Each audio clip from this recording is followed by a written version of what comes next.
Zoro vs Sanji is a debate that's been ravaging the community for decades at this point. If you've spent any time in the community, I'm sure you've seen all the debates and arguments and agendas that are spread week to week regarding the two future wings of the Pirate King.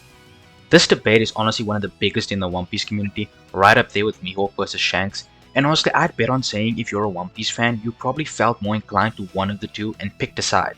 And today, I'm going to explain why a fight between these two probably doesn't go the way you think. Now, putting all agendas aside, the common consensus among the community is that Zoro is the second strongest among the Straw Hats and Sanji is the third. Now, at face value, this isn't a problem, but I'd argue that their positions of strength on the crew aren't necessarily so cut and dry, and that there's a far more nuanced conversation to be had. Now, I do want to make something very clear here. This conversation is only going to be about Zoro and Sanji before and going into Elbaf, not after Elbaf or end of series.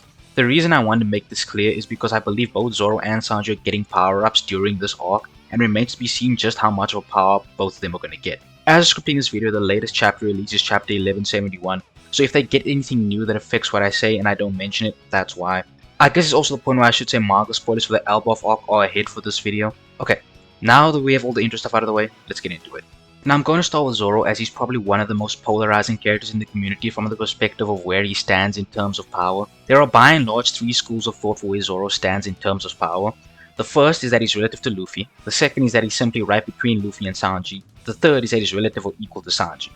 Now in my opinion, the first school of thought, that Zoro is in any way equal to Luffy or relative to him, is genuine and a horrendous take. Look, this isn't going to turn to Zoro vs Luffy, but if you genuinely think Zoro is relative to Luffy, I implore you to please explain yourself in the comments, because we literally have two separate instances where Luffy and Zoro fought the same opponent and Zoro was outperformed both times. So how are we supposed to consider him relative to Luffy? Okay, now the second and third schools of thoughts I feel are far more sensible, and if you subscribe to either of these schools of thought, I can't blame you. I think that's a valid stance to have. I just personally believe that the third school of thought is more likely, especially currently. Okay, so I know there's a lot of Zoro fans who probably got mad at me for saying that for multiple reasons, so let's go over a couple of those and explain why despite them I still believe Zoro is an equal to Sanji and not a superior. Now Wano, specifically the Onigashima raid, had Zoro going on an insane run. One of his big opening moves is cutting down a poop to get the antidote for the virus and then making a declaration in what's one of my favorite scenes of the raid, where he says he didn't come here to play with the beast pirates and he's here for Kaido's head. He then goes on to be a major clutch player on the rooftop, supporting Luffy whenever he's down, blocking cuts from Kaido, and then going on to even make Kaido dodge and then momentarily block an attack from two Emperors of the Sea, and even scar the strongest creature in the world. After he gets healed, he then goes on to beat Kaido's strongest commander, King the Wildfire, in an extreme death fight. This paints an extremely impressive picture for Zoro, and I would agree that it does look impressive on a surface level. However, what everyone seems to disregard when discussing Zoro's feats on Wano is that he cannot perform these consistently. Now we have to make something very clear. Enma is the reason Zoro was able to do most of the impressive stuff he did during the raid, and Zoro's peak is currently contingent on how he uses Enma. For some reason this is a controversial take, but it's literally what's shown in the manga, so I don't understand why. Just to prove it to you, when Zoro first starts fighting on the rooftop, he attacks Kaido and notices he isn't doing enough damage and states that he needs to release Enma more. Then when he makes Kaido dodge, Big Mom and Kaido both don't attribute that to Zoro, they're both concerned with Enma. Kaido wondering why he can feel Odin's presence, and Big Mom saying that something's weird about the sword. And lastly, Zoro cannot use Conqueror's Haki currently without Enma. This is the thing people always seem to ignore when putting Zoro in versus battles. Zoro has been confirmed to use Conqueror's Haki twice now, when he scarred Kaido and in the final stretch of the battle against King. Both of these times were thanks to Enma literally drawing out his Haki for him, since Kaido and King both mention Conqueror's Haki to his face, and after it comes out he doesn't know what they're talking about. We know that it's Enma doing it because during the King fight, Fodder is watching, and only after Zoro realizes he has to give everything to Enma does a burst of Conqueror's Haki leak out that knocks out the Fodder, and only then does the sword get coated in light green. Scopper Gaban even calls him out on Elbaf because he has Conqueror's Haki and doesn't know it, and Scopper says Haki is only useful when you know how to use it. Zoro up to this point has no idea he even had Conqueror's Haki, much less that you could code attacks with it, so there was no way he was doing this on purpose. Now rebuttal to all this is, so what if he doesn't know? He can still let Enma sap his Haki and do it, so it's irrelevant. And I would agree, if doing so wasn't risking him literally dying. He says verbatim that he can't perform at this high level for long or he'll die, which means that the moment Zoro taps into King of Hell he's on a timer, and if he doesn't he's far weaker than the peaks most people attribute to him. For Zoro's speed, we know that he can dodge Queen's lasers, but it's seemingly a struggle since even in the panel it looks like he's barely ducking out of the way. Now normally I wouldn't really use that, because it could just be a wonky drawing, but the only reason I bring it up is because Zoro later mentions how he's struggling to even block King's weird head attack and compares it to a laser beam, which leads me to believe that it's at least harder for him to dodge lasers than it is for Sanji. But with Zoro out of the way, let's get into Sanji. Sanji's Wano performance is probably one of the most underrated runs in the series. After the Black Maria incident where Sanji did take damage because he wasn't using Haki to block any of her punches, Sanji goes on to protect the injured Zoro and gets him to the performance floor where Sanji starts holding things down. He arrives and kicks Queen so hard he turns into a makeshift shield to stop all of Perospero's arrows, and in doing so protects Chopper and every alliance member on the performance floor in one kick while holding Zoro.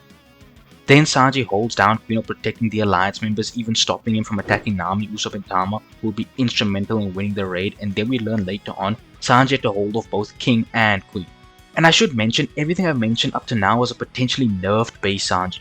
The reason I say it was potentially nerfed is because when him and Zoro start fighting King and Queen together, Queen fires a beam at them and they both dodge, and immediately Zoro looks at Sanji in a surprised fashion and asks him what's wrong with him, which is when Sanji says his body feels weird, to which Zoro responds that Sanji shouldn't drag him down. Now, people dismiss this because Sanji said it doesn't feel bad, but to those people I ask, if Sanji's performance wasn't being affected, why would Zoro notice something and call it out and directly relate it to Sanji's performance in the battle? It honestly makes zero sense, which is why I'm under the interpretation that everything Sanji did since Black Maria and before Awakening was all in a nerve state. And this is even backed up because later on, before the Brachiosnakers, he gets hit and even mentions, yeah, his body definitely feels weird. So this tells me that his body was not acting the way it normally would in the situation, so he was definitely nerfed. Now post-awakening, Sanji is capable of shrugging off sword strikes from Queen, shattering the blade, and taking punishment while he's having his mental crisis. Now after Sanji steals his resolve, he's capable of finishing his fight with Queen without much difficulty. During the fight, Sanji is both analyzing what Queen can do and what he himself can do, and the moment he figures both out, he literally beats Queen the very next page. Now before the Zoro fans crucify me, yes, I'm aware Zoro also had to figure out his opponent's abilities and somewhat his own before he could win. The difference is, after Sanji did it, he ended his fight in a page, and it took Zoro a whole chapter, which is why I listed it as relevant for Sanji and not for Zoro. And also Sanji did this while making sure to keep a mouse safe too, which shows just how far above he was compared to Queen. Now moving on from that, Sanji has a few things in his kit that are overlooked. First of all, Sanji's flames are a form of durability negation. When he fights Jabra, Jabra says that even his bones are hot and iron body doesn't work at all. This means that Diable Jambe bypassed the move that power-ups your durability and went on to burn his inside, making it a form of durability negation. Now to add further credence to this, Sanji's attacks all stem from the fact that he is a cook, and Diable Jambe is also a reflection of that, which is why it's meant to literally cook opponents. Sanji wouldn't be a good cook if whenever he cooked meat only the outside was hot, now would he? The insides have to be sufficiently heated up for it to be considered cooked, which is why it only adds to the fact that this burns the insides of targets, if you didn't want to use the literal statement from Jabra. And that's not even Sanji's strongest flame. Sanji also has a healing factor stemming from his genes and insane endurance, having fought for so long during the raid with basically no rest, and due to his healing factor also being able to walk off a lot more punishment. We also see that Sanji might be able to resist Duraneg when he fights Air-Shark. I know that makes like zero sense, but he takes Fishman Karate punch to the face, and Fishman Karate uses vibrations to affect the water inside you to hurt you, and Sanji doesn't even flinch, which means his literal insides can be affected and he can just shrug it off. Now obviously this is only with opponents he's sufficiently stronger, then I'm sure a stronger person of Fishman Karate would have been able to at least make Sanji flinch. I just thought this was noteworthy. Lastly for Sanji we have his speed. When he was nerfed versus Queen, he was capable of dodging Queen's lasers casually and even faced them down with a smile, showing how he doesn't even deem them a threat, and this is before his power up, which gave him a speed boost. This speed boost being significant as when Sanji was casually dodging lasers, Queen was still able to at least somewhat keep track of him, but after Sanji's awakening, he's capable of perception blitzing Queen not once, but twice, meaning Sanji got a whole blitz tier faster, which is insane. Alright, now that we've laid out the arsenals of both combatants, let's get into how a fight between them two would realistically go. So starting out, immediately Zoro's at the speed disadvantage. We see that he's unable to keep up with flames off King and is constantly getting overwhelmed by him, and King's fastest attack was compared by Zoro himself to a laser, something Sanji can easily dodge in base and even blocked on Egghead, and then Sanji went on to get a speed boost that made him a blitz tier above even that. So Zoro is going to be on the back end unable to land a hit, whereas Sanji can. Now Sanji is not going to be able to put Zoro down in one hit by any means, but he's going to land a bunch of hits that are going to hurt him because they burn Zoro's insides, and that's with just Diable Jambe, and little by little he's going to wear Zoro down. Now at this point, if Zoro wants to land a hit, he's going to have to activate King of Hell. King of Hell is more than just an attack boost, it seems to boost Zoro's speed as well, as before it was activated he couldn't land a hit on Flames of King at all, but after he's capable of doing so, which means he must have gotten faster. Now the question is this going to be enough to attack Sanji? I don't think so.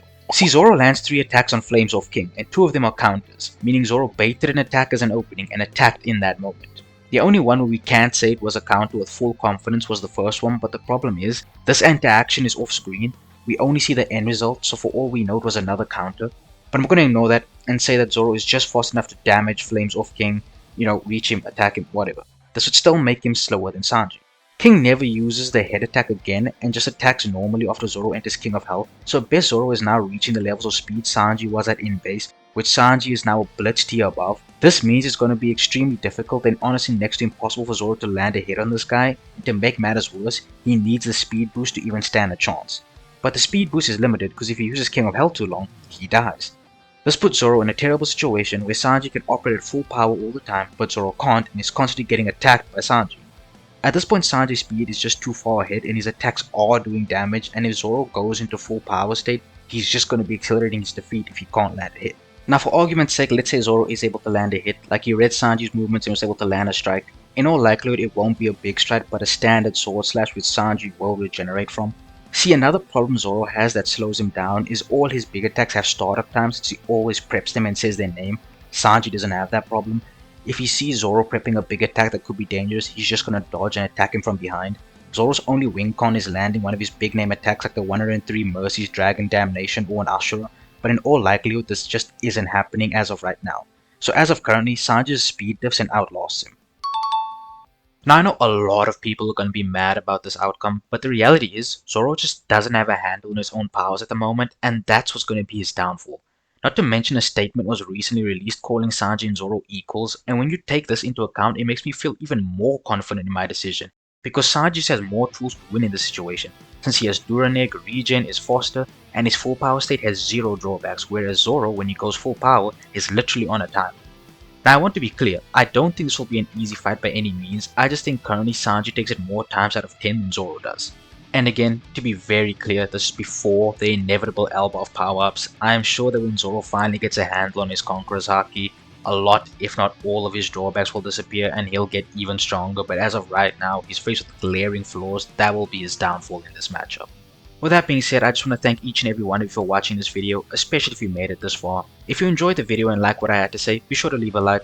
I know I'm gonna need it on this one because the Zoro fans definitely not gonna like what I have to say in this one. And I hope each and every one of you has a great rest of your day or night whenever you're watching this, and I hope to see you all next time.